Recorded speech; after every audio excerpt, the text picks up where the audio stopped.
শাহরুখ খানের কস্টিউমের নকল নিয়ে কি কড়া জবাব দিলেন ডিরেক্টর সিদ্ধার্থ আনন্দ। আর এইদিকে রাওয়ান মুভির সিকুয়েল আনার কথা নিয়ে কি চিন্তা করছেন শাহরুখ। তাহলে কি ভুলভুলাইয়া 4-এ অক্ষয় কুমার এবং কার্তিক আরিয়ান একসাথে থাকছেন? আর এইদিকে মহেশ বাবু কি তাহলে তার নিউ আপকামিং মুভি নিয়ে রাজামৌলিকে মারলো টিটকারি? ওয়েল, প্রথমে আসি কিং খানের কাছে। রিসেন্ট সোশ্যাল মিডিয়া জুড়ে তো শাহরুখের কস্টিউম নিয়ে বেশ মজা নিচ্ছিল পাবলিকরা, যেখানে অনেকের দাবি কিং মুভি টিজারে ব্র্যাড পিটের আউটফিটকে কপি করেছেন শাহরুখ। কিন্তু ফাইনালি ডিরেক্টর এই বিষয় নিয়ে কড়া জবাব দিয়ে বলেন, মানুষ শুধু অহেতুক সমালোচনা করতে জানে, কিন্তু ভালো জিনিসকে অ্যাপ্রিশিয়েট করতে না। যেখানে তিনি আরো বলেন, বলিউড মুভিতে সিনেমার সিন দেখলে বলা হয় টাইটানিক মুভির নকল করছে, আবার ফাইটার জেটের সিন দেখলে বলা হয় টপ গান মুভির নকল করছে। যেখানে অলরেডি শাহরুখকে 2017 সালে জব হ্যারি মেট সেজল মুভিতে সেম কস্টিউমে দেখা যায়, যা কিনা F1 মুভিরও আগে। সো এমন তুচ্ছ অভিযোগের কোনো প্রশ্নই আসে না। যাই হোক, বোঝাই যাচ্ছে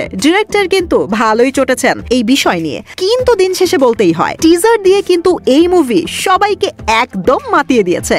মাতানোর থেকে মনে পড়লো শাহরুখের এক সময় রাওয়ান মুভির কথা, যেখানে তার রাওয়ান মুভির 14 বছর পূর্তিতে তিনি এই বিষয় নিয়ে মুখ খোলেন, যেখানে তিনি এই মুভিকে নিয়ে এক্সপেক্ট করেছিলেন ভিজুয়াল এফেক্টস সহ সুপার হিরো ফিল্ম হিসেবে বিবেচিত হবে। কিন্তু এই মুভি সময়ের চেয়ে এগিয়ে ছিল, যেখানে ডিজিটাল টেকনোলজি সম্পর্কে অনেকেরই ধারণা কম ছিল। কিন্তু এখনকার সময়ে যদি এই মুভি রিলিজ পেত, হয়তো আরো বেশি ইতিবাচক সাড়া পেত। কিন্তু এখন তিনি ইচ্ছা প্রকাশ করেন যে এই মুভি সিকুয়েল আসবে, যদি কিনা ডিরেক্টর অনুভব সিনহা সিদ্ধান্ত নেন। সো বোঝাই যাচ্ছে এখন এই মুভির সিকুয়েল আসবে কি না পুরোটাই নির্ভর করছে ডিরেক্টরের ওপর। সো দেখা যাক কি হয়। এখন আসি ভুলভুলাইয়া মুভি নিয়ে। ভুলভুলাইয়া 3 বক্স অফিস বেশ ভালো ইনকাম করে, যদিও অনেকের ধারণা এই মুভির কন্টেন্ট তেমন ভালো হয়নি। কিন্তু এবার ডিরেক্টর আনিস বাজমি জানায় তিনি ভুলভুলাইয়া 4 আনার কথা ভাবছেন, এবং এই মুভিতে প্রধান দুই ক্যারেক্টার অক্ষয় কুমার এবং কার্তিক আরিয়ানকে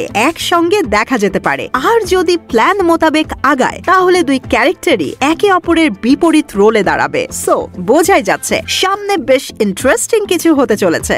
ফাইনালি আসি মহেশ বাবু এবং প্রিয়াঙ্কার কাছে, যেখানে তারা তো বেশ মজার ছলে এমন কিছু ফাঁস করে দিল তাদের আপকামিং মুভি নিয়ে, যা প্রডিউসারের প্ল্যানে পুরাই পানি ঢেলে দিল। কাহিনীটা বলি, রাজামৌলি নভেম্বরের দিকে এই মেগা প্রজেক্ট নিয়ে আপডেট জানানোর কথা ছিল, যেখানে ফ্যান্সরাও বেশ এক্সাইটেড ছিল। কিন্তু কোনো আপডেট না আসায় মহেশ বাবু রাজামৌলিকে ঠাট্টা করে টুইট করেন যে নভেম্বর তো চলে আসছে, মুভির আপডেট কোথায়? তখন রাজামৌলিও মজার ছলে বলেন, কোন মুভির কথা বলছো? এভাবে তাদের ফানি কনভারসেশনের এক পর্যায়ে মহেশ বাবু প্রিয়াঙ্কার শুটিং এর ব্যাপারটা ফাঁস করে দেয়। আর প্রিয়াঙ্কাও সেই সুযোগে ঘি ঢেলে দিয়ে বলে তার সাথে শুটিং এর অনেক স্টোরির ক্লিপস আছে, এগুলো কি রিভিল করে দেবে? এই সবের মাঝে মহেশ বাবু ও ভিলেনের রোলে যে পৃথ্বীরাজ সুকুমারান থাকছে সেটাও জানিয়ে দেন। সো বোঝাই যাচ্ছে এই মজার ছলে যে রাজামৌলির সারপ্রাইজ প্ল্যানের পুরোটাই 12টা বাজিয়ে দিল, তাহার বলার বাকি থাকলো কই।